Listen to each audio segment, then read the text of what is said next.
Career গড়ার ক্ষেত্রে নবীনদের প্রতি আপনার টিপসগুলো কি? ওকে, সো ফার্স্ট অফ অল একটা মিথ হচ্ছে, অনেকেই বলে সিজিপিএ অত ইম্পর্টেন্ট না।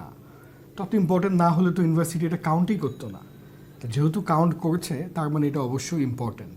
তো আমি সবসময় সবাইকে বলি যে একটা মডারেট সিজিপিএ যেন আপনার মিনিমাম থাকে, নাহলে যেটা হয় যে একটা জব অ্যাপ্লিকেশনের পিছনে হাজারো সিভি ড্রপড হয়। তো কীভাবে ফিল্টার করবে যদি আপনার সিজিপিএ অনেক লো থাকে? কারণ প্রথম ফিল্ট্রেশনটা নিশ্চয়ই ইউনিভার্সিটি নাম দেখে অথবা সিজিপিএ দেখেই ফিল্ট্রেশনটা হবে। সো ফিল্ট্রেশন থেকে নিজেকে বাঁচার জন্য you must have a good CGPA. এবং আমার ফাইনাল টিপস হচ্ছে for all young people is to be very choosy about your friend circle. আপনার ফ্রেন্ড সার্কেল, আপনার সারাউন্ডিং যেরকম, আপনি কিন্তু আলটিমেটলি ওরকমই হবেন। তো যদি আপনার ফ্রেন্ড সার্কেল আনঅ্যাম্বিশাস হয়, আন্ডার অ্যাচিভার্স হয়, ঘুরে বেড়াচ্ছে, কী করতেছে না করতেছে, মানে they don't have a goal, a vision, right? They wasting their life, wasting their time.